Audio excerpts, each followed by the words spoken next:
Hi, everyone. Welcome back.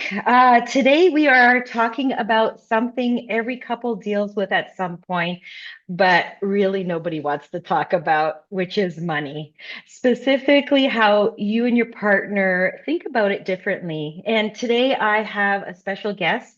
Her name is Andrea Gronveld, and she is a registered psychotherapist with Five-Star Relationships. So, thank you, Andrea, for being here. Oh, thanks, Sandra. Thanks for having me. I'm happy to be here. Happy to talk about one of my favorite topics because it's a topic that a lot of couples deal with. So I'm glad to unpack it today. I want to start with something I hear a lot in my world. So couples come in for a mortgage, and one is clearly about wanting to save every dollar, and Mhm. the other wants to really enjoy money, and that can turn into a real source of tension.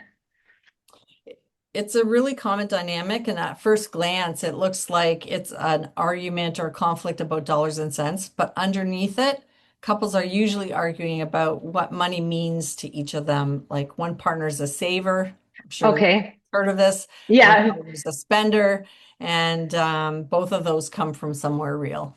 Yeah. So tell me more about that. Well, often for the saver, money represents security, like the feeling of security. And having savings in the bank reduces anxiety about the future and to know that, they're going to be okay.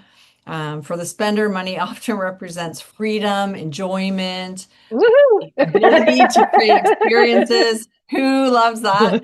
Yes. Um, spending can feel like a way to celebrate life and hard work, reward hard work or invest in what really matters to them. But neither one is wrong.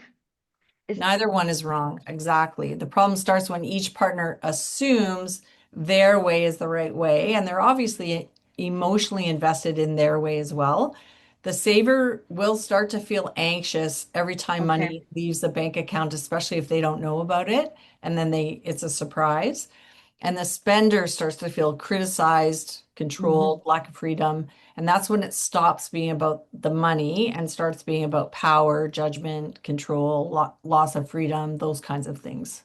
Yeah, no, I understand. And I'll tell you where it shows up in my work as a mortgage broker is when couples come in to talk about their mortgage and possibly refinancing some of the debt they have. Mhm. And we obviously have to ask for full disclosure. Yeah. And we're running credit checks on people just as a part of the process. And that means like every credit card line Yeah. of credit is exposed. And ever so often, one partner didn't know about what was on the other partner's credit cards or lines of credit. Yeah. And that's often a hard moment. It is a hard moment, and what I would want couples to know at that point is that it's common, no one's done something wrong necessarily, and we can move on from that. What tell me a little bit more about what what this hiding represents. Well, I'd say the hiding represents feelings that people have about, their own financial habits. It can be about shame. It can be about conflict avoidance. It can be about, avoiding the judgment or fear of judgment or their partner being angry. Um, People don't usually hide debt because they don't care about their Yeah. partner. They hide it because they're afraid of how their partner will react. So how does a couple move forward once this is out in the open, like sitting in my boardroom or sitting in Zoom or sitting having a conversation on on the phone? I think the first thing that I would want to see is a conversation that engages curiosity of what that's about for the other person. So, you avoid the shame, the judgment, you get away from that stuff and you get Mhm. on to like what is this about for you? What does this mean to you? And then all of a sudden you see the whole conversation shift Okay. and be more solution focused in the future. And, Andrea, those seem like simple questions, Mhm. right? Yeah. But I don't think most couples actually Yeah. sit down and do that and ask themselves that. Yeah. Yeah, so when I see couples, I usually give them some questions, to ask, or I ask them these questions about how is money handled in their family growing up? What does money mean to them? What about the feeling of financial security? What purchases feel important? Those are simple questions to ask to get more of an understanding of your partner and what money means to them. Right. And I love this idea, Andrea, that you had is that most people assume that they think the way you do, Right. even your partner, right? Yeah. We do. We assume that our partner sees money the way we do. We're hopeful that they'll see them the way that we do, and they'll fall into our way of thinking in terms of how to spend money and what to do with money. But the curiosity conversation, it means that you're not negotiating from opposite corners anymore. You're solving a shared problem together. That's neat. And so the other kind of area that I see this coming out in the work that I do, it's not for just for couples that are coming in with a problem. I Mhm. see this with first-time home buyers who've never really had combined finances before, Right. and now they're making a major purchase. Mhm. With young couples, I see finances as the last conversation they have, which is so interesting to me. For those Okay. of us who have been with a partner for a long time, we know that conversation comes up and it's kind of important. Yeah. Um, so the earlier a couple has that conversation, and together they talk about it, the better it is. That's really awesome. So let's actually talk about some practical strategies Mm. once a couple understands each other's money story.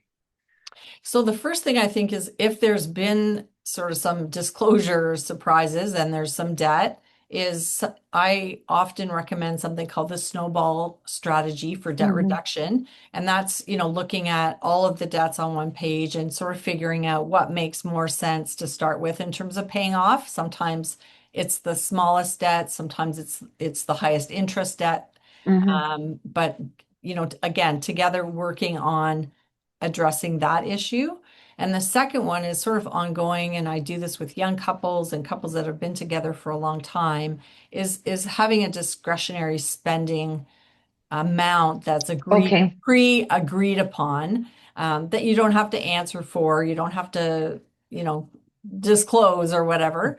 Um, and that way, the person who is anxious about spending knows it's not going to be more than this amount. And the person Yeah. who really wants that freedom knows that they have the freedom to spend that money without having to answer any questions about it.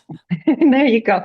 That those are really helpful tools. Like it, and from my point of view, um, I often see people coming in, like if they've owned a house like for 8 or 10 years and they've got some good equity built up on in their home and they, have a mortgage, the one-time strategy would be just to do a bit of a financial reset and they can actually pull that debt into their mortgage and work out a consistent plan to continue to pay off that debt, like to pay off that debt. But I think that one time strategy can't happen in a vacuum without having the conversations about, how do we spend? What's our money story? What have we agreed to? Because sometimes I see these people coming in again and again, in 3 to 5 years with a similar problem. And it's particularly hard, especially considering today's world and the cost of Yeah, everything. And so it is a quite a complicated yeah, situation and a conversation. But yeah, I think we've talked about some really good solutions or steps that people can take. yeah. Yeah, I think so too. And the bottom line is you want as a couple to talk about it together and make a plan together that makes sense and works for both of you. So both people not only feel involved in the strategies, but then they're committed. Exactly. So it's not just about balancing a budget, Yeah, right? right. And Exactly. I don't think it's ever too late to start that conversation, Andrea. It's never too early and it's never too late. There you go. So, Andrea, I want to thank you for this. So, if you are watching today and you think that this money conversation is overdue with your partner, and this is a bit of a sign, Andrea, how do people contact you?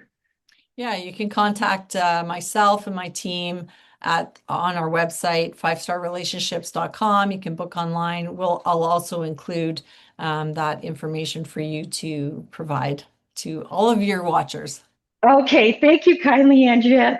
So much. Thank you so much for sharing your knowledge and your information today, and have a great day. Yeah, you too, Sandra. Thanks.